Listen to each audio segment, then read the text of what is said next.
número mudou. Acrescente. Ai, meu ovo.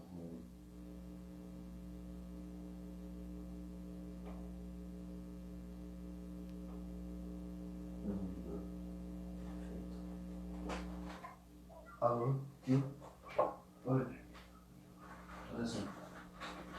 Olá, boa noite, pessoal. Sejam bem-vindos. Tudo bem com vocês? Vocês estão me ouvindo bem? Vamos lá, que hoje tem sonoplastia. Estou em casa com as crianças, daqui a pouco vocês vão ouvir bastante barulho. E a Aida, nossa conselheira Aida chegou. Acho que professor... Vamos lá. Deixa eu ver aqui se o professor Ednei já entrou. Ednei, se você entrou, dá um olá aí para eu poder te convidar. Tem alguém perguntando como faremos denúncias de um blogueiro que está passando exercícios físicos na internet. Entra no site do CREF, cref12.org.br, lá tem os canais de denúncia. Lá você pode fazer as denúncias. Eu não estou te vendo, Ednei. Deixa eu ver aqui.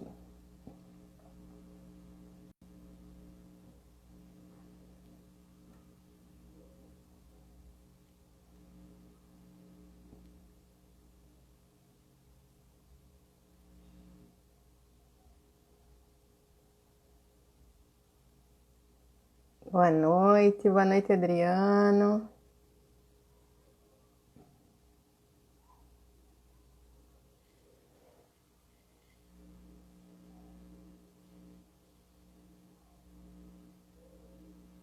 Boa noite.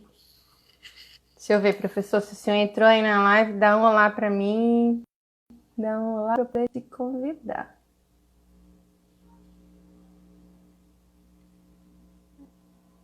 Ah, tá aqui.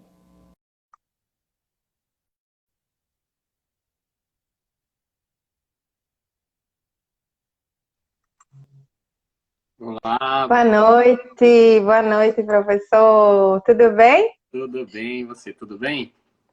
Tudo bem, agora tudo bem, graças a Deus. Você tá me ouvindo bem? Eu te ouço bem. Você me ouve bem também? Também.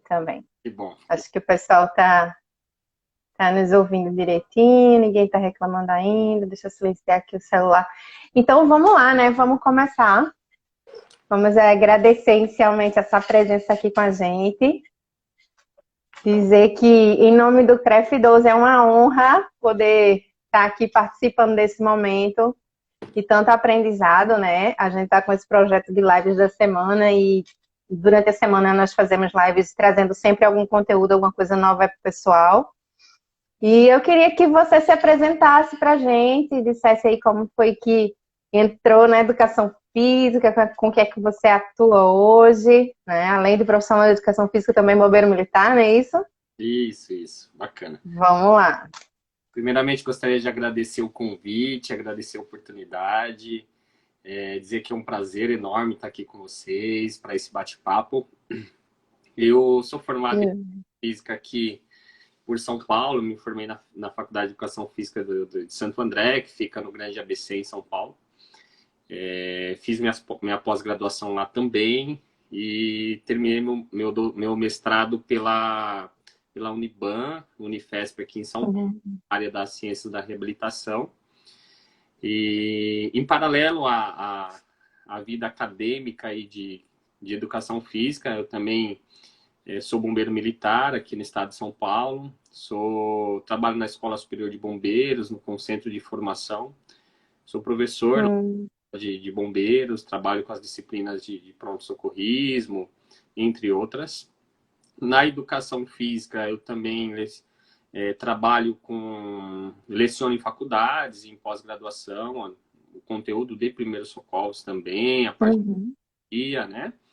E faço parte aqui dos membros de delegados aqui do CREF 4 São Paulo. Eu sou delegado regional aqui em São Paulo. Que legal. E o bacana eu tenho algumas publicações, alguns livros que foram lançados pelo CREF. Aqui nós temos o último livro que nós produzimos aqui de primeiros socorros para o profissional de educação física, que foi lançado pelo próprio CREF, em uma parceria do selo literário. Que legal.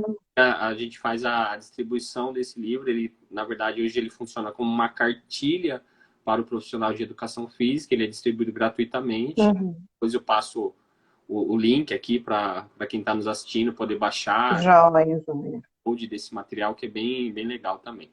Então, essa é um pouquinho da minha trajetória, da minha experiência. Eu estou, apesar da cara de moleque, aí eu estou indo para 20 anos de bombeiro.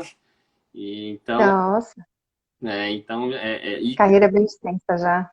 então, graças a Deus, eu consegui fazer um paralelo muito grande da atuação dentro da educação física e da minha experiência de bombeiro, né? E com isso eu consegui trazer algumas experiências dessa vida como bombeiro para dentro da educação física, nesse cenário do atendimento de pronto-socorrismo, de como lidar com emergências e assim por diante.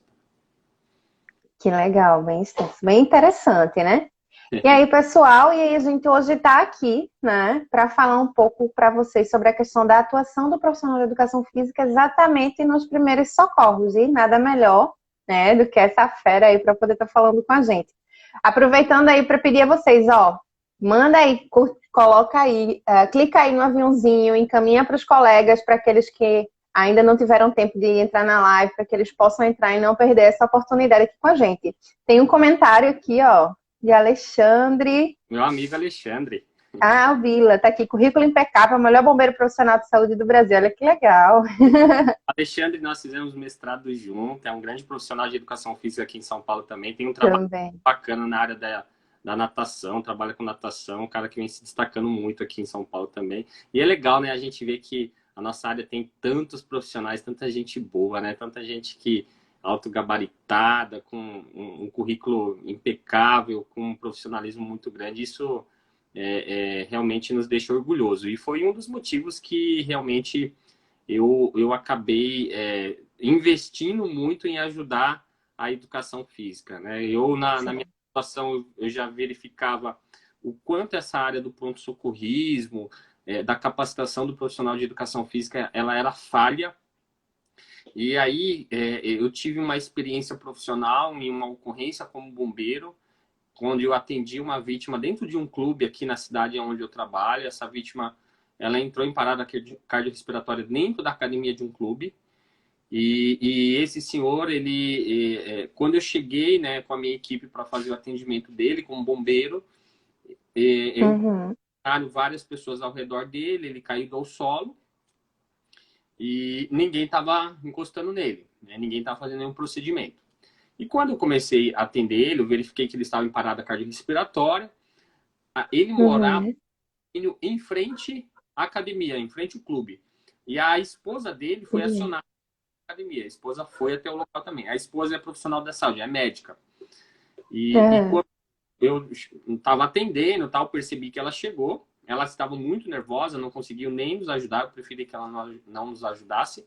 E eu ouvi perguntar para o pessoal que estava na academia, principalmente os professores, como foi que aconteceu e o que eles fizeram quando o senhor caiu. O que vocês fizeram? Vocês fizeram algum procedimento nele? Atenderam? Fizeram alguma coisa? Ela questionava isso. Bom, enfim, resumindo toda essa história, infelizmente esse senhor ele morreu. Foi uma parada cardiorrespiratória fulminante. E passado 3 meses, 3, 4 meses, eu fui chamado para depor no fórum. E é isso, a questão de depor no fórum acaba sendo um hábito na nossa situação como militar. E eu fui depor. Quando eu cheguei lá, que eu fiz essa ocorrência, aí eu fiquei sabendo que era dessa ocorrência, aonde a família questionou juridicamente e indiretamente a atuação omissa dos profissionais de educação física. E aí, quando eu entrei, eu fiz o juramento lá de falar a verdade. No meu lado direito estavam os réus, 2 professores de educação física que estavam na academia. Para mim, foi a pior sensação profissional. Ter ao meu lado, depois de falar tudo que eu vi lá no cenário e tendo do meu lado aqui os profissionais de educação física.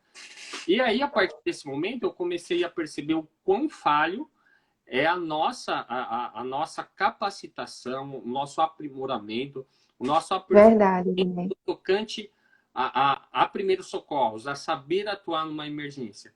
E nesse depoimento, o que me chamou muita atenção foi quando o júri em si, né, os profissionais da área jurídica, eles questionaram por que os profissionais de educação física não atuaram, e foi até pelos advogados de defesa, eles alegaram que naquele momento os profissionais eles estavam inseguros na prestação de socorro e preferiram não atuar.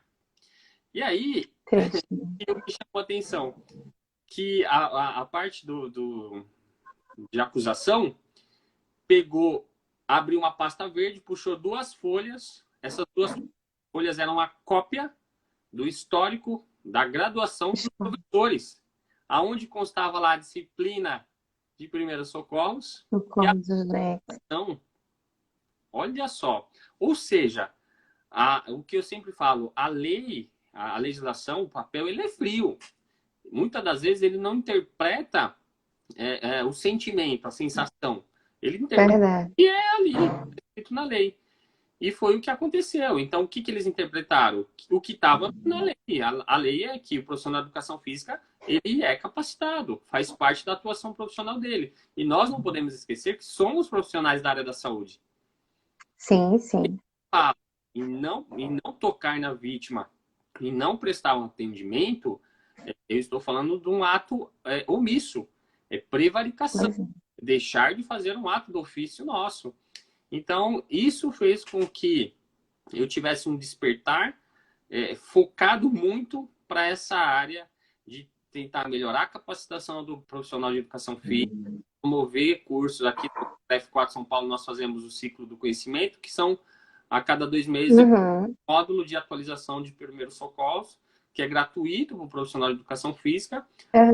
Cartilha que a gente distribui, além de várias aulas online que a gente faz, para tentar, pelo menos, chamar a atenção para um despertar, para um olhar diferente do profissional de educação física, que ele precisa se preocupar em se atualizar, em conhecimento, estar preparado para saber fazer o mínimo, né, numa situação de emergência. E quando a gente fala em atuar, falando que o profissional de educação física ele tem que fazer um procedimento do médico, do enfermeiro, do bombeiro, não. Ele tem que fazer o que é essencial naquele momento para manter a vida daquela vítima. É isso que eu preciso. Perfeito. Perfeito. Ednei, esse módulo que vocês trabalham, porque assim, posso me considerar socorrista por já ter feito 2 vezes, só que assim, eu não fiz a reciclagem nos últimos 2 anos, mas já me ajudou bastante. Não precisei utilizar no ambiente de trabalho, mas já precisei utilizar 4 vezes, uma inclusive hoje, né? Uma criança engoliu uma moeda. Nossa. E a mãe desesperada, eu tive que ajudar. Então, foi a técnica de desengajo, criança de 1 ano e 10 meses. Mas, assim, de quanto em quanto tempo? E, querendo ou não, assim, existe a questão da atualização, da reciclagem diante da informação. De quanto em quanto tempo esse módulo, vocês fazem essa reciclagem com os profissionais de educação física em São Paulo? Aqui, o que nós estamos fazendo? Nós, a cada semestre, eu tenho, na verdade, aqui um curso que ele é dividido em 3 módulos. Módulo 1, 2 e 3. Conceitos gerais de primeiros socorros e emergências de suporte básico de vida. Módulo 2, emergências traumáticas. E módulo 3, emergências clínicas. Então, eu faço esses 3 módulos, esse conjunto, um a cada semestre. Então, no primeiro semestre eu faço 3 módulos. No segundo semestre eu faço mais 3 módulos. E como a inscrição é pelo site do CREF, direto pelo site, então o profissional de educação física ele vai entrando ali e vai se candidatando. Por exemplo, ele pode entrar no site e começar fazendo o módulo 3, depois ele vem em outro momento faz o módulo 1 e 2. Então, ele não precisa ir na sequência, mas fica livre. Então, ele faz esse ano, participou do primeiro, né, do primeiro conjunto, módulo 1, 2 e 3. Se ele quiser voltar de novo no módulo 1 e 3 do próximo semestre, ele tem o direito. Então, a gente deixa bem à vontade para que tenha assim, uma boa aderência realmente. Né? E nós temos assim, uma boa aderência, como também nós temos eu percebo muito que tem profissionais que vêm 2, 3 vezes, está participando várias vezes dos mesmos módulos que ele assistiu antes. Por quê? Porque ele acabou entendendo a necessidade do aperfeiçoamento e tudo É mais. verdade. Então, nós trabalhamos dessa forma aqui. E além dos materiais didáticos que a gente está sempre produzindo aqui e distribuindo gratuitamente aí para os profissionais, né? É bem legal. E outro detalhe bem bacana aqui, que eu também trabalho no módulo 1, esse módulo 1, eu acho ele, no meu ponto de vista, ele é o módulo mais importante. Por quê? Porque é o módulo que eu faço toda a abordagem jurídica da nossa atuação. Então, eu falo lá que mostro a legislação que nos enquadra como profissional da área de saúde, como também eu falo Perfeito. quais situações que um profissional de educação física ele pode responder diante de uma emergência, que é a negligência, imperícia e imprudência. Ou seja, só realmente o profissional de educação física ele vai ser processado, ele vai ser punido, ele vai ser levado para um comitê de ética quando ele, diante de uma emergência que aconteceu no ambiente profissional dele, ele atuar por imperícia, imprudência ou negligência. Condutas omissivas, Entendi. errôneas, vai fazer ele ser processado. Então, o que eu falo para os profissionais é assim, é muito mais fácil, muito mais seguro, muito mais prudente e muito mais uma questão de ser humano eu atuar do que eu me omitir.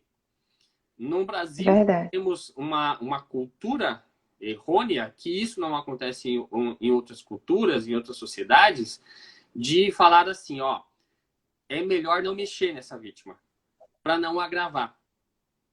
Mas nós preferimos divulgar isso do que ensinar realmente o básico. O básico salva muito mais Pois é.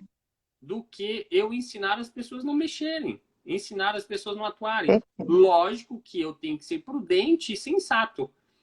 O que eu tenho que ensinar a pessoa a mexer? Eu tenho que ensinar ela a checar sinais vitais. O primeiro contato de alguém que vai prestar um socorro, que nesse caso é o profissional de educação física, com uma vítima, é checar sinais vitais. Se essa minha vítima Isso. ela estiver com sinais vitais, eu vou tentar tratar o que eu estou ali, que está ao meu alcance, dentro do meu conhecimento, dentro dos recursos materiais que eu tenho. Ela tentar tratar essa fratura. Ela tem um sangramento, já estanque sangramento, desde que ela tenha sinais vitais.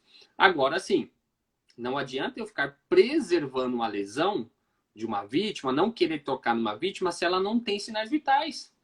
Se daquele acidente, daquela emergência, ela entrou em parada cardiorrespiratória, o que vai adiantar eu falar para todo mundo, ó, não toca nele, porque nós vamos agravar o problema dele? Por que eu vou fazer? Sei lá, se essa vítima está sem sinais vitais. O que adianta eu preservar um trauma de coluna numa vítima que está sem sinais vitais? Que se ela não receber nenhum atendimento, ela vai morrer. O que adiantou preservar um trauma de coluna dela?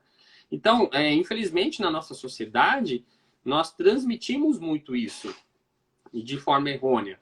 Então, obrigado, Laércio, meu grande amigo também. Laércio. Fez mestrado comigo, ele, o Alexandre, grande profissional da área da enfermagem, uma referência da enfermagem aqui em São Paulo. Então, assim, entende que assim, nós precisamos realmente adquirir uma outra cultura na nossa sociedade e essa cultura ela tem que se proliferar para a nossa área de atuação. Aqui dentro do CREF, São Paulo, eu fiz um levantamento das principais emergências, na verdade, dos principais históricos do Comitê de Ética, de profissionais que foram levados ao Comitê de Ética por situações que envolviam acidente. Sim. E professor, nós temos isso, todo ano tem estatística de profissionais que são levados ao Comitê de Ética ou porque omitiram o socorro, ou porque atuaram por negligência, porque atuaram por imperícia. Então, muito preocupante. No momento que nós vivemos hoje, de grande difusão de conhecimento, de vários recursos tecnológicos de aprendizagem, de internet, é muito ruim hoje a gente ter profissionais chegando ao comitê de ética e alegando ignorância, ou seja, alegando que não conhece. Verdade. Tem que fazer, não dá, hoje não dá para a gente continuar realmente aceitando isso. E o próprio profissional, né? Eu falo como profissional de educação física, a gente não pode aceitar isso. A gente não pode aceitar que isso continue na nossa área de atuação. Eu falar que eu não socorri alguém porque eu não sabia o que tinha que fazer. Eu concordo que assim, ó, nós temos uma limitação de atuação de primeiros socorros. Eu vou atuar Sim. e até onde eu fui treinado. Isso é uma limitação. O próprio primeiro socorro ele fala isso. Perfeito. Né? Exato. Eu concordo com isso. Mas assim, o que eu não posso concordar é que eu sempre vou estar me omitindo, dando um passo atrás, não querendo me envolver naquela emergência que é da minha responsabilidade. Ou então, nem me preocupando em me aprimorar, em buscar conhecimento. A nossa própria cartilha da educação física, ela diz, né, que é nossa. Uma vez que eu aceitei ser profissional de educação física de forma voluntária, eu estou aceitando tudo que a legislação da educação física rege. Muitas vezes é o que a gente fala dos próprios conselhos. Se eu aceitei voluntariamente ser profissional de educação física, eu tenho que aceitar que eu tenho um conselho. Eu tenho que aceitar que eu tenho que fazer parte desse conselho. A gente aceita isso de forma voluntária. Né? Não adianta eu ficar fazendo crítica, porque quem aceitou a ser profissional de educação física foi eu. Então, da mesma forma que eu aceitei ser profissional de educação física, eu tenho que aceitar tudo o que está relacionado a essa profissão. Como, por exemplo, prestar socorro. Exato. Eu tenho que aceitar que eu sou um profissional que, se acontecer uma emergência dentro de uma aula minha, eu sou aquele profissional responsável por aquela emergência. Lógico que se no ambiente médico, enfermeiro, outros profissionais com um nível de capacitação maior do que o meu para atender a emergência, lógico que eles vão atuar. Mas eu não posso esquecer que a emergência, naquele momento, ela é de minha responsabilidade. Perfeito. Tá muito bem claro. Às vezes as pessoas não interpretam muito bem. É muito comum a gente chegar aqui nos nossos cursos e os profissionais, como eles são os profissionais já quererem ir para a prática. Ednei, vai ter prática de fratura, de hemorragias? Vai, mas não agora. Primeiro nós temos que fazer o quê? Nelson, professor Nelson, presidente do CREF 4 São Paulo. Obrigado, viu, Nelson? Obrigado Boa noite, Nelson. Presidente aqui do CREF. Então, assim, isso é muito importante, sabe? Primeiro, o profissional de educação física ele tem que se conscientizar. Então, o módulo 1... Perfeito. A palavra é essa, né? Eu gero nesse módulo uma conscientização para que ele saia do módulo 1 entendendo qual que é o papel dele como professor de educação física, como profissional da área da saúde diante de uma emergência. Ele sai daqui do módulo 1 também conhecendo as legislações pertinentes à sua atuação, sabendo das limitações dele diante de uma emergência e entendendo o contexto legislativo. Esse é o módulo 1. Aí no módulo 2, aí eu já venho lá com a parte de trauma. Então nós falamos de tratamento de hemorragias, eu atualizo, né? Atualizações de tratamento de hemorragia, hoje com o uso do torniquete. Nós falamos do tratamento de fraturas, nós falamos do trauma de crânio, trauma de coluna. Fazemos muita prática. Nesse dia é um momento que eu levo bastante, fazemos prática. E aí, no módulo 3, eu entro nas abordagens clínicas mais corriqueiras da área da educação física. Então, eu falo um pouco sobre o desmaio, a crise convulsiva, falo sobre o infarto, sobre o acidente vascular encefálico.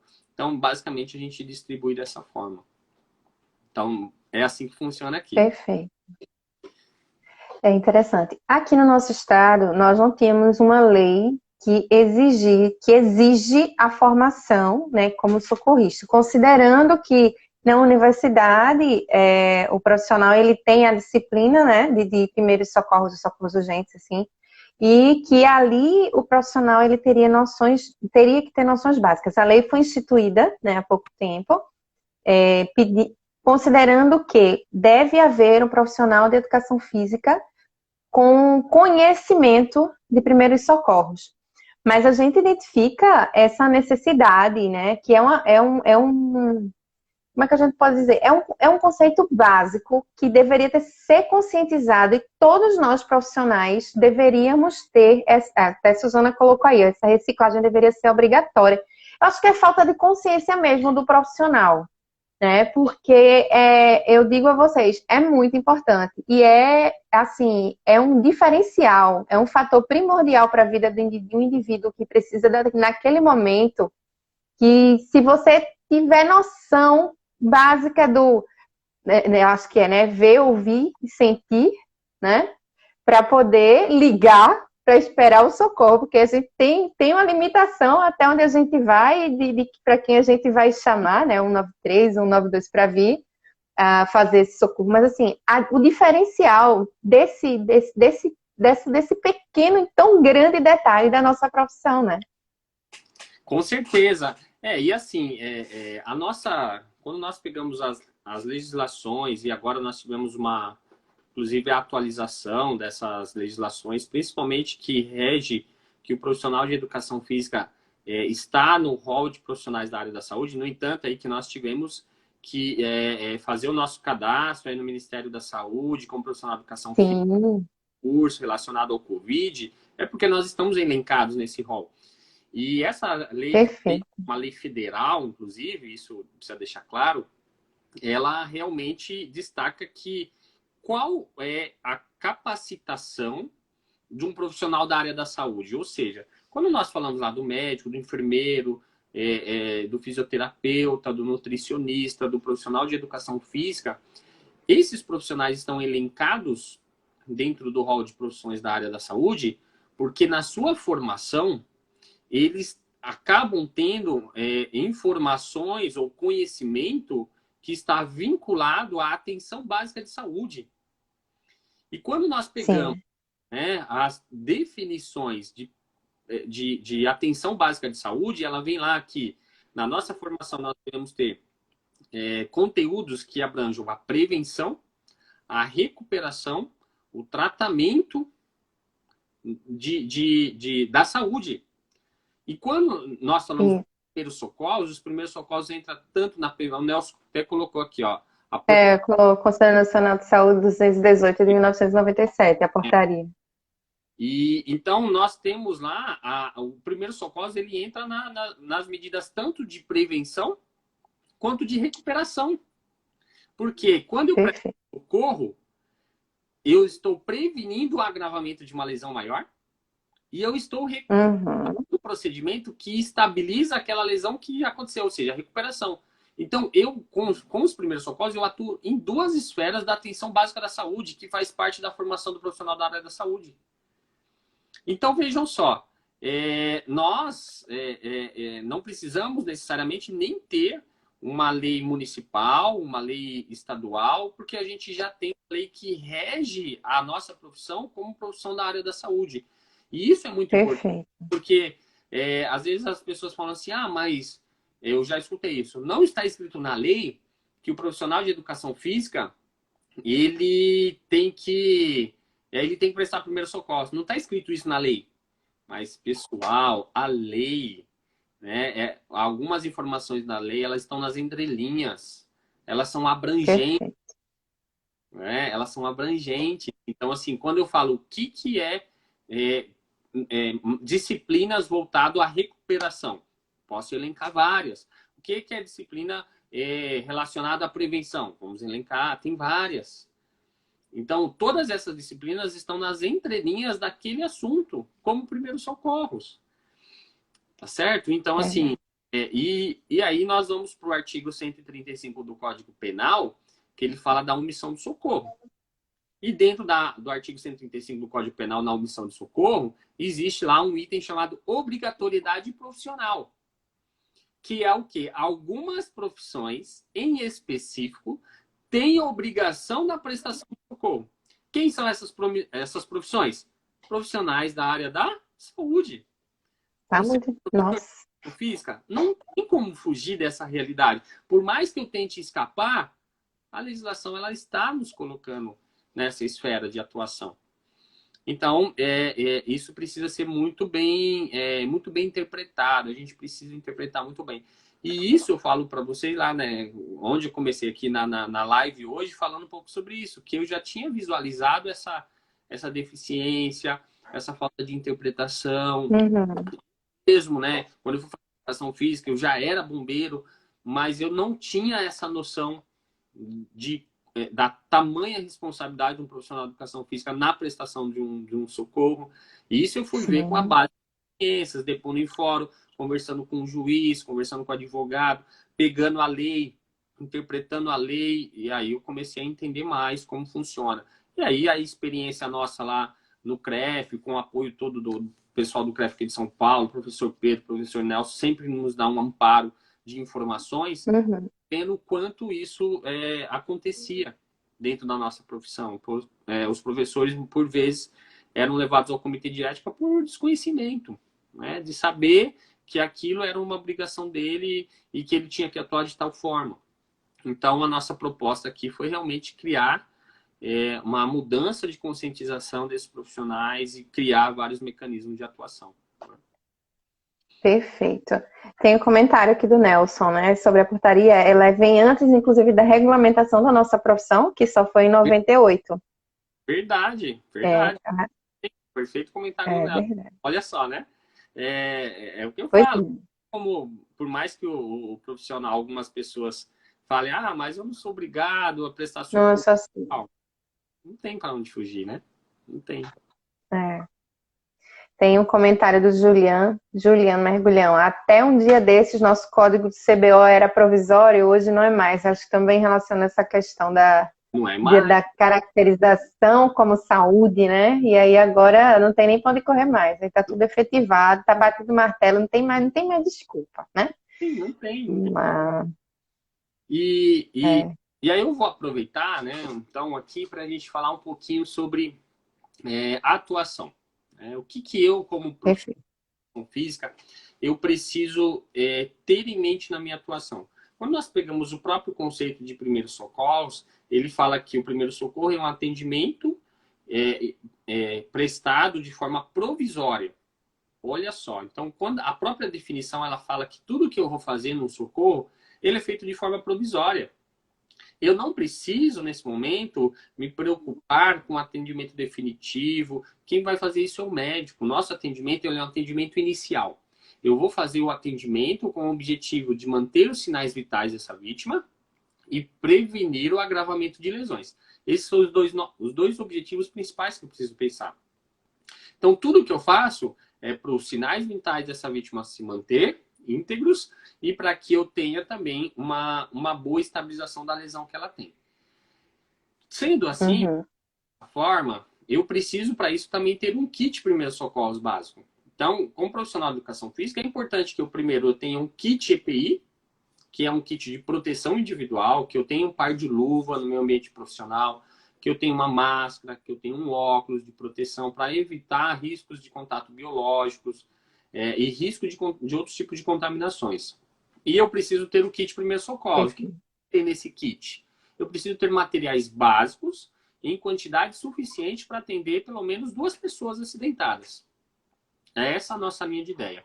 Então, eu preciso ter materiais para tratar hemorragias, gaze, posso ter um torniquete, eu posso ter materiais para tratar uma fratura, que são talas de imobilização, as faixas, que nós chamamos de atadura de crepe. Nós precisamos ter também um colar cervical para vítimas. Um colar cervical. Isso. Nós precisamos ter uma manta aluminizada para prevenir uma hipotermia, pessoas que possam ter hipotermia. Frasco de soro para tratar queimaduras. Então, quando for montar o kit primeiros socorros, eu preciso fazer uma seguinte linha de raciocínio. Quais os tipos de traumas e de emergências clínicas que pode ter aqui no meu ambiente profissional? Tá? Então, estou trabalhando numa academia de musculação. O que pode ter aqui? Que pode ter uma fratura, pode ter uma luxação, pode ter um entorse, pode ter um trauma de coluna, pode ter hemorragia. São as lesões mais típicas desse tipo de cenário esportivo. Então, eu vou montar um kit com base nessas situações mais corriqueiras.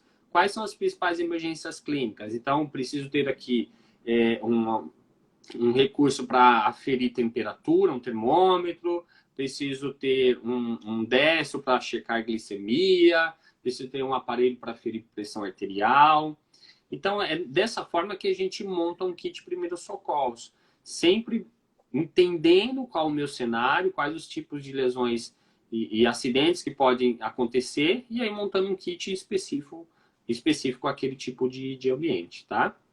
Quando eu chego para atender alguém, nosso primeiro passo é fazer uma impressão geral, ou seja, fazer uma análise da impressão geral. A impressão geral é o que eu estou vendo no ambiente. Então, o que eu estou vendo nesse cenário? Aconteceu um acidente aqui, o que eu estou visualizando aqui de errado? O ambiente ainda está em risco, né? Eu tenho ainda materiais em cima da minha vítima, a vítima está numa posição de risco. Qual que é a impressão geral que você tem da vítima agora? No tocante à posição dela, a idade dela, ao que eu estou visualizando, de deformidade, se ela tem uma deformidade no membro, se ela tem um sangramento e assim sucessivamente. Então eu faço primeiro essa análise geral e para isso eu preciso ter calma. Eu preciso me acalmar, controlar a ansiedade e fazer essa impressão geral do ambiente e a impressão geral da vítima. E na sequência, agora eu venho fazendo uma análise, chamamos de análise primária. A análise primária da nossa vítima, eu posso usar... Tá travando um pouco, Adnei. Tá travando? Você tá me ouvindo bem? Tá travando um pouco. Eu não sei se é só para mim ou se o pessoal tá ouvindo bem. Eu te ouço bem. Tô te ouvindo bem. Vamos ver aqui. Tá, então vamos lá, vamos continuar. Tô te ouvindo melhor. Eu tô só... Vamos ver se... Eu só vou desencaixar o meu fone aqui, vamos ver se é... Tá, vamos ver. Tá bom. Tá. Me ouve bem ainda? Tá? Sim, então, tô te ouvindo bem. Tô sim, melhorou. O que eu vou avaliar agora é fazer uma análise, uma avaliação que eu chamo de avaliação primária. O que é avaliação primária? É você fazer ali uma regra mnemônica que você vai avaliando situações que podem colocar a vida dessa vítima em risco. E de forma bem subjetiva, a gente usa regrinhas de memorização. Existem várias, mas a mais comum hoje é daí como XABCDE, né? O que eu avalio em primeiro momento na minha vítima? Se ela tem grandes hemorragias. Hemorragias que coloquem ela em risco. Por quê? Porque num acidente, hoje, o que mata mais são hemorragias. O que mata mais rápido é as aéreas. Mas hemorragias é o que mais mata. Então, nesse primeiro momento, o que eu vou fazer? Eu vou realmente tratar aquelas hemorragias que são maciças, volumosas. Hemorragia pequena, eu não vou tratar agora, eu vou tratar mais para frente. Então, identifico se essa vítima tem grandes hemorragias. Tem, já trato. Toda vez que eu encontro um problema grande, eu já trato esse problema. Na sequência, identificado se tem ou não hemorragia e até de tratá-la, eu vou para a próxima etapa, que é o que nós chamamos de letra A, onde eu checo as vias aéreas da minha vítima. Eu vou entender se essa minha vítima tem uma obstrução de via aérea, se ela está ventilando bem. Se a vítima estiver inconsciente, naturalmente, a língua ela cai sobre a passagem de ar, ela cai sobre a orofaringe. Então, ela obstrui parcialmente a passagem de ar. E, para isso, eu vou precisar liberar as vias aéreas, abrir a boca dessa vítima. Isso ainda na letra A. Então, letra A se refere a vias aéreas. Se a vítima não tem nenhuma obstrução. Se tiver uma obstrução, eu vou ter que tratar essa obstrução liberando as vias aéreas. A letra B. Checar se a minha vítima tem uma boa ventilação, se ela ventila bem, se o ar está entrando e saindo tranquilamente da sua mecânica ventilatória. E para isso eu tenho que fazer o quê? Observar. Então eu vou visualizar a expansão do tórax, eu vou perceber se ela está ventilando de forma confortável, tá certo? Então essa é a letra B. Na letra C, eu checo sinais de circulação. E como que eu faço isso? No caso de profissionais da saúde, que é o nosso caso, eu vou checar os pulsos distais, bilateral, tanto o pulso radial de um lado do outro, para saber se esse pulso está rápido, se esse pulso está fraco, se ele está arrítmico. Aí eu checo se a vítima tem possíveis sinais de hemorragia interna, de tórax, abdômen e quadril. Então eu vou visualizar e apalpar o tórax, visualizar e apalpar o abdômen, visualizar se tem um trauma de quadril. Para que eu identifique ali se tem uma hemorragia interna. E ainda na letra C, junto com a análise e expensão da hemorragia interna de tórax, abdômen e quadril, eu checo se a vítima é o famoso TUC, né, que a gente diz. Como que está temperatura, como que está a umidade e a coloração da pele. Então, com o dorso da mão, eu puxo a luva e checo a temperatura dela. Vejo se está quente, se está fria, coloração e a umidade da pele. Depois, a próxima etapa de checado a letra C, eu vou para a letra D, onde eu checo sinais neurológicos. Aí é o momento que eu vou ver se essa vítima está alerta, se ela está comigo, se ela tem uma boa resposta de abrir os olhos sozinha, se ela conversa comigo, se ela mexe os braços. E terminado a checagem do exame neurológico, eu vou para a letra E, que é o momento que eu vou expor grandes lesões que ela tem. Então, se ela tiver uma fratura, é o momento que eu vou expor essa fratura. E também vou fazer o tratamento dessa fratura. É nesse momento que eu faço as pequenas lesões que não foram tratadas anteriormente. Feito isso, tratou as lesões da vítima, agora coloco uma manta aluminizada e fecho o meu atendimento. Então, vejam só. Quando nós falamos em primeiros socorros, existem várias formas, várias regrinhas que eu posso adotar como um método de aprendizagem para saber o que eu tenho que fazer no atendimento da vítima, num passo a passo. Se eu seguir esse passo a passo, por mais que às vezes eu possa esquecer de alguma coisa, mas o que é mais importante, o que é primordial, eu vou conseguir identificar. E necessariamente, se eu encontrar um risco muito grande e conseguir pelo menos tratar um risco desse muito grande, eu já estou conseguindo salvar a vida dessa vítima, que é o caso, por exemplo, das hemorragias. Se eu tratar logo no começo do processo, eu posso evitar uma morte súbita de uma vítima em pouco tempo. E eu sempre reforço, inclusive eu coloquei no meu livro essa frase. Professor de educação física, a vida de um aluno seu acidentado está nas suas mãos. Por quê? Porque quando eu tenho uma vítima, quem é a pessoa mais importante para salvar essa vítima é quem está do lado dela. O bombeiro, o enfermeiro, o médico são recursos de apoio. E por vezes eles não presenciam isso daí, essa situação de emergência. Quem presencia é quem está no local. E essa pessoa que está no local, ela tem um papel muito importante na possibilidade de salvar a vida dessa pessoa. Às vezes, é uma situação de uma parada cardiorrespiratória. O tempo para essa parada respiratória é crucial. É crucial. Então, quanto mais tempo eu demoro para atender, menores são as suas chances de sobrevida. Significa, então, que quem está do lado conseguir rapidamente prestar o atendimento, a chance de sobrevida ela aumenta muito. E o bombeiro, o médico, o enfermeiro está onde? São recursos de apoio, vão demorar. Então não adianta nada eu querer levar uma vítima para o hospital se eu não dei o atendimento de primeiros socorros nela, que o médico às vezes lá vai chegar e não vai conseguir fazer mais nada, porque ela ficou muito tempo sem receber o atendimento adequado, que é o caso, por exemplo, da parada cardiorrespiratória. Então isso precisa gerar conscientização, né? Como você mesmo falou no começo, os primeiros socorros a gente não usa só no nosso ambiente profissional, a gente usa no nosso dia a dia, dentro da nossa casa, no nosso convívio social. Por isso é tão importante assim conhecer, saber o que fazer, né? Isso é muito importante. Então, basicamente, essa é uma linha de raciocínio que a gente acaba adotando aqui, inclusive nos nossos treinamentos aqui também.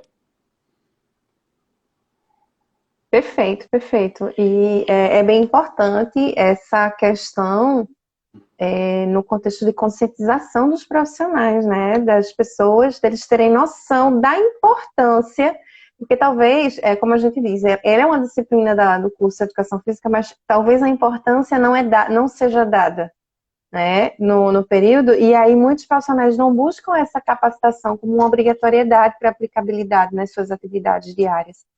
E querendo ou não, como todos sabemos e como já foi dito, nós somos profissionais da área da saúde e temos que ter competência sim para essa intervenção.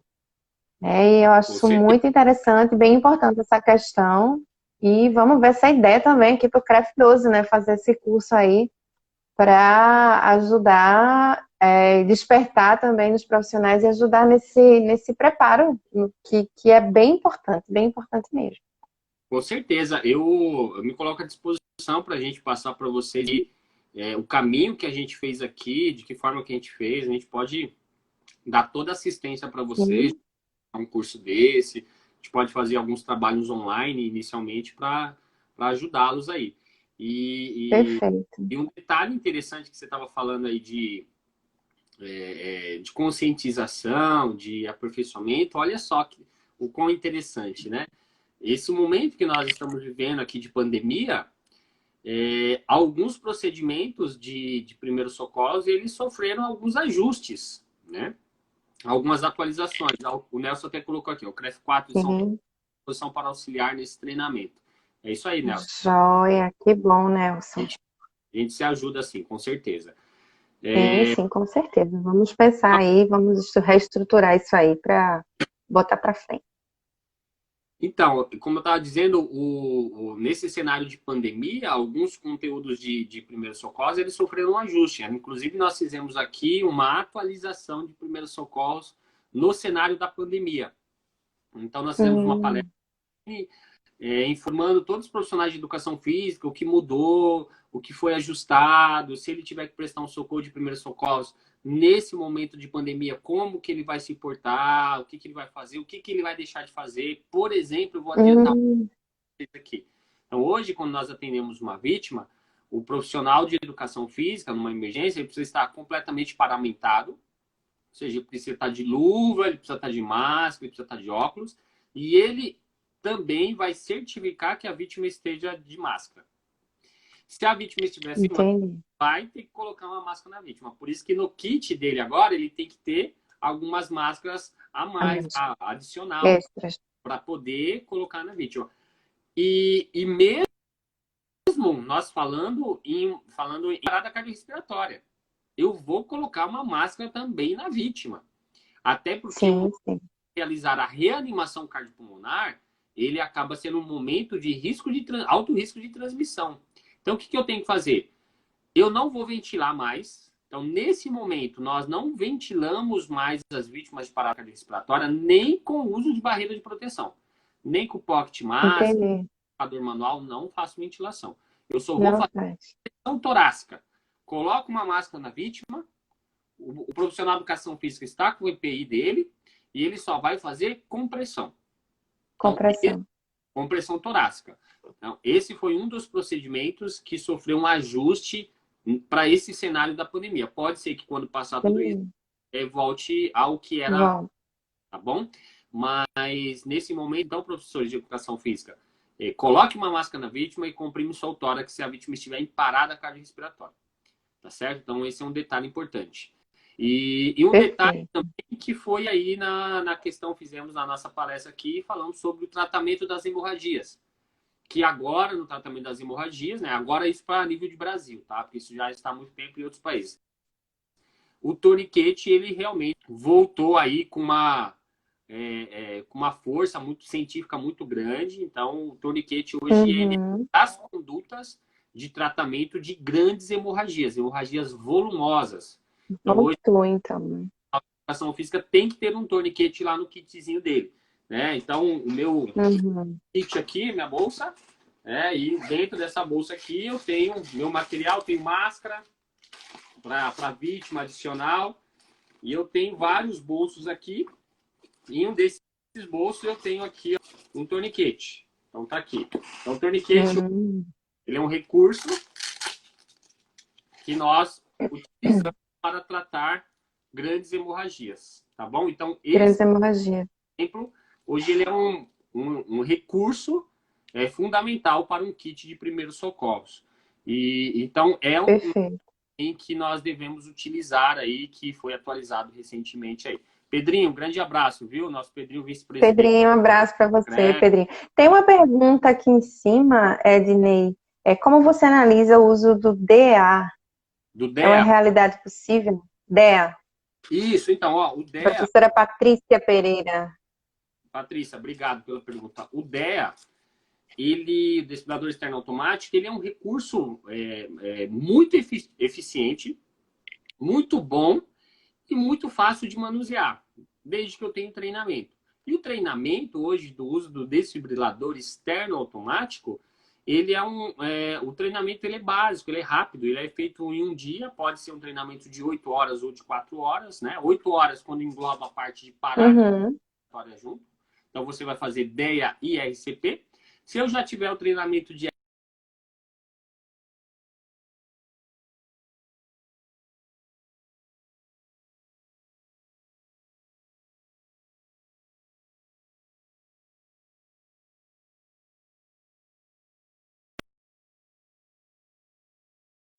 a partir dali, o desfibrilador ele vai fazendo. Ele vai fazendo a leitura do ritmo cardíaco da vítima e se ele indicar choque, ele vai falar para você apertar o botão de choque. Então, eu vejo o desfibrilador com bons olhos e ele tem salvado muitas vítimas, né? Eu já tive oportunidade, ocorrência, usar e ter bons resultados positivos e ajudar a salvar realmente a vítima. E o que é também é que realmente observe as legislações estaduais e municipais. O uso do desfibrilador na área esportiva, dentro de uma academia, de um clube, ele atende também uma legislação a respeito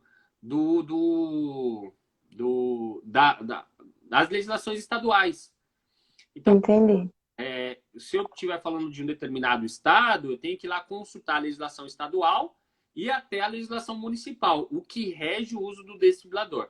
Eu vou falar para vocês aqui da minha realidade do meu município. Hoje eles falam, a legislação aqui fala que eu devo ter um desfibrilador em ambientes esportivos que tem uma quantidade de 1.500 clientes registrados. Então, geralmente está vinculado a um clube, uma academia de grande porte, e obrigatoriamente tem que ter. Então, mas isso é importante estar relacionado ao conhecimento de cada legislação, tá bom? Entendi. Bem interessante essa questão e entender que existe uma quantidade mínima, né, no caso de São Paulo, porque o Ministério Público ele chegou a exigir que as academias tivessem, mas se eu não me engano, eles não estão exigindo mais. Mas é interessante, como você falou, o diferencial, né, e a importância do profissional estar capacitado para.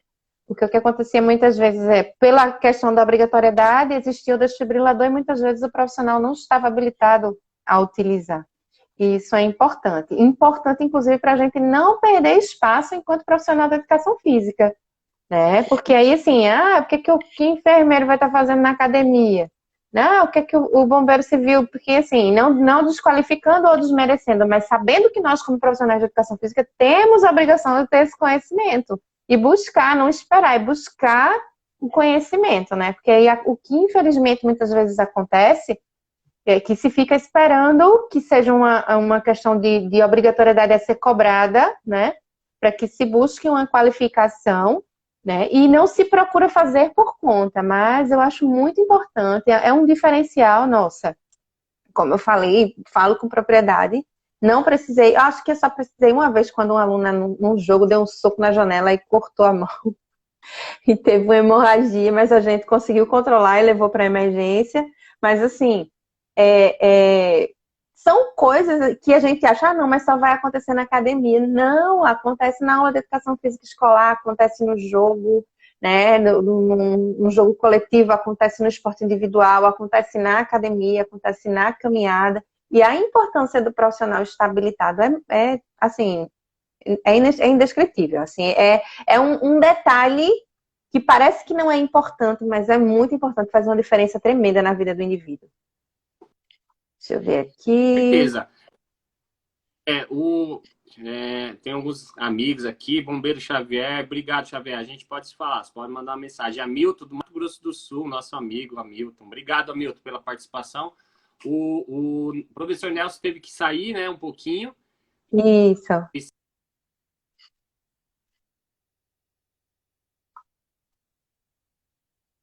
Sobre ideia, um detalhe interessante assim, ó. Hoje, a grande maioria dos locais de aquisição do desfibrilador, eles fazem um trato com as próprias empresas também.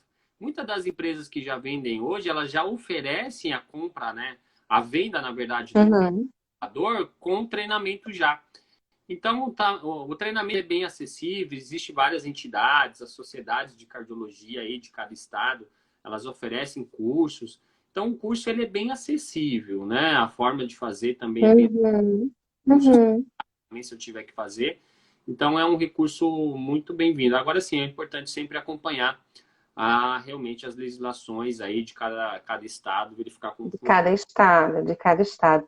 A Patrícia até colocou aqui, a ideia de uma lei estadual, eu acho que exigindo as academias ter um kit de primeiros socorros, o que vocês acham? Patrícia, eu acredito que isso não deveria nem ser lei, isso deveria ser uma questão de consciência e bom senso, porque existindo, como o professor falou, o ideal era que todos nós tivéssemos esse kit de primeiros socorros, porque nós somos profissionais da saúde e nosso espaço de intervenção é totalmente voltado para a saúde. A probabilidade de acontecer um acidente é muito grande em todas as nossas intervenções, né? Desde a educação física escolar, até o esporte de rendimento, até a academia, até o treinamento de corrida, até o treinamento funcional. Então, o ideal era que nem se precisasse de uma lei. O ideal era que todos tivéssemos essa consciência, né? Já que nós somos profissionais de saúde, né? E como o professor falou, que esse atendimento inicial, a gente tem um determinado limite. Eu saio daqui até aqui, a partir daí vem outra pessoa para atender, mas que todos nós pudéssemos, outro profissional, né, para dar sequência ao atendimento, mas da hora que todos nós pudéssemos ter, sim. Sim, sim, com certeza. E o bacana dos treinamentos de desfibrilador e de parada cardiorrespiratória, que eles exigem uma atualização constante, né? Geralmente a atualização acontece a cada 2 anos, né? 2 anos. Então é legal isso que de uma certa forma você vai fazer um curso, você vai se atualizar e esse curso ele te exige uma ação, ou seja, uma atualização, que você vá lá de novo e se atualize, para você estar sempre mantendo aquela linha, uma constante de treinamento, uma constância de atualização e assim por diante. Até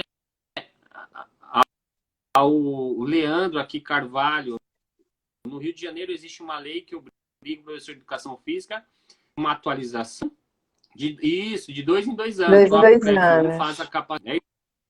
É isso mesmo. Aqui trabalha também com capacitação dessa forma do professor de educação física. Então é legal essas iniciativas, essas ideias. E primeiro você atende uma norma do Ministério do Trabalho. Na verdade, Ministério do Trabalho. Que tem que ter kit de primeiros socorros é todo um ambiente profissional de prestação de serviço. Então, isso é uma norma de regulamentação do trabalho, do Ministério do Trabalho, que exige isso. E aí, lógico que nós temos algumas leis aí que especificam isso de forma mais objetiva, né? Eu não sei se a gente tem mais quanto tempo aí se você está enxergando, acho que são pelo 2 ou 3. 2, 3 minutos. Se alguém quiser fazer alguma pergunta. Então, nós estamos a 57 minutos de live, 3 minutinhos só para acabar. Eu estou vendo aqui que as perguntas são muito parecidas, tem alguns comentários, mas as pessoas elogiando o professor Gilmar, nosso conselheiro, parabéns pela live, obrigada, Gilmar. Já estou na época da atualização. Vamos atualizar, Suzana. Então, assim, é isso. Eu achei muito pertinente as colocações. Realmente, existe essa necessidade, essa questão da necessidade de se conscientizar, nós nos conscientizarmos, né, enquanto profissional e não deixarmos essas oportunidades passar assim. Uma live super importante, poucas pessoas conosco, mas vai ficar salva no nosso IGTV. Professor Ednei, que pena que já está acabando, mas eu queria lhe agradecer muito em nome do CREF, em nome de todos os profissionais, agradecer a todos que estiveram conosco até agora. E aí, quem sabe a gente já pode, não sei qual a sua disponibilidade, ter alguma palestra sobre essa questão da atualização ou fica complicado? Não, dá para fazer sim. Eu tenho algumas palestras já bem administradas, bem organizadas aqui. Inclusive, nosso último treinamento aqui em São Paulo foi via remoto, né? Foi por uma plataforma e nós conseguimos ter bastante aderência. Então, a gente pode fazer da mesma forma, conversar, né? Vamos conversar, então. Vamos conversar, então. Temos o Pedrinho, o professor Nelson e deixamos isso bem organizado e será um prazer ajudar vocês. Muito obrigado pela oportunidade, muito obrigado por essa interação. Me coloco sempre à disposição e realmente conte sempre comigo, tá? Nós sabemos que a nossa profissão, quanto mais pessoas envolvidas, mais forte nós deixamos a nossa profissão. Obrigado. Verdade, verdade. Muito obrigada. Então, a todos uma boa noite. Boa noite a todos. Obrigado pela participação de todos. Agradeço imensamente. Valeu.